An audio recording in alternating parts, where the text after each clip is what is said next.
Sanibonani guys, welcome back to Umkosi Nophilile. Welcome back to yet another video. Ngiyabonga kakhulu guys ukuthi ungijoyine namhlanje. Thank you so much ukuthi ufike ungakhohlwa ukuthi subscribe. Mangaba ka subscribe le channel you guys. So ke subscribe, like video, ushare ubuye ufake na that notification bell. Ukwenza ukuthi njalo nje mas upload delay you guys you get notified. So you guys kule video ke ngizothanda ukukhuluma ke ngalaba bili okuthiwa sebeboshiwe kulokubulala ingane you guys ngesikhathi ke kuduna imoto. So ke kuthiwa lapha namaphoyisa ase-Gauteng abo phabasola babili ngecala lokubulawa komfana oneminyaka emihlanu elokishini lapha laseSoshanguve ngasePitori ngesonto ledlule. Sizwile you guys ukuthi ingane kuthiwa yabulawa iphume endlini egijimela ihlangabeza mhlambe uyise obefika ekhaya you guys kanti uyahijackwa. Ithe ingane mayiphumisa athi baba kwasho ukuthi ke khona ukudubulana and then badubula lengane you guys kuthi kodwa kuthiwa yashona lesibhedlela uDitebogo Junior Phalane into ekanjalo you guys kodwa uyise yena ke kuthiwa ke ewasinda kule ngozi okubhlungu ukuthi wathathelwa ingane yakhe eyayimhlangabeza yayisendlini yona uyise yena engena kanti washo ukuthi ziyamhijika lezi igebengu you guys ngokunjalo walahlekelwa ke ingane yakhe. So lokhu kwenzeke ngolesihlanu ebusuku ngesikhathi wesilise efika emzini wakhe you guys basho yena uDitebogo Junior ehamba ngeveni elimhlophe ele Toyota.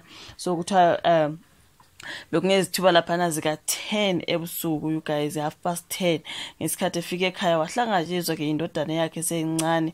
Lo mlisi ungene ekhaya nje uphezelwa igebengu ezimuvimbezele zizama ukuthatha imoto yakhe. Kuzwakala ukuduma izulu lezandla lapha ngesikhathi ke kuthathwa le moto nokuyilapho kokubonakala khona ukuthi kudubuleke ingane ephuthunyiswe esibhedlela kodwa ngeshwa yafika yaphelela khona. So kubulawa kaDitebogo Phalane ngalesi sihluku kuthuse kakhulu amalungu omphakathi waseSoshanguve nasePitori yonkana yogaza sihlalelwe ovalweni ngenxa yokwanda kwezigameko zodlame. Kuthiwa kabasola abatholakele nemoto eyasetshenziswa ngesikhathi kuduna imoto ke kababa kaDitebogo nayo le moto kubika ukuthi yaduna elokishini laseMabopane. Amaphoyisa abuye athola futhi umshini wokujema imoto isibhamu nezinhlamvu. Ukuboshwa kalabo abasola kwenzeke ngemuva kokuba ungqongqoshe amaphoyisa umnumzane babubheka icele avakashele umndeni walomfana eyobhonga eMswaneni ngolwesibili. Ucela uthembise ke umndeni ukuthi ithimba elisungule lokuphenya lelicala lizosebenza ngokwezikhandla ukuthola abasolwa abenze lokuyize. Kuboshwa abasolwa ababili amaphoyisa aveza ukuthi imoto yalo mndeni eyaduna ayikatholakali kanti uphenyo luyaqhubeka nokungenzeka kuboshwe abanye abasolwa you guys ngoba ngathi akwazi ukuthi babe bangaki noma babe igroup mhlawumbe noma babe bathathu noma babe bane kodwa bathe bayathembisa ukuthi bazobathola nalabo abanye abangakatholakala into ekanjalo.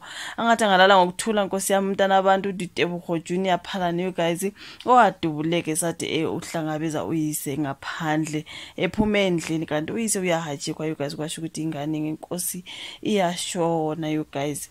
Angathi angalala ngoxolo you guys kodwa mabetholakela babili sengathi bangatholakala nalabo abanye bangakatholakali bayobolela ejele ngempela you guys. Ukubulawa kengane esencane kangakeni kuthiwe oma wayo ubesanda kuthola ingane encane. Lokhu kubuhlungu kakhulu you guys usaphethe ingane encane uyithathela izibulo lakho lenye ingane kubuhlungu kakhulu lokhu igazi abakwenzile. Sengathi bangatholakala bonke bayikhokhela lento abayenzile.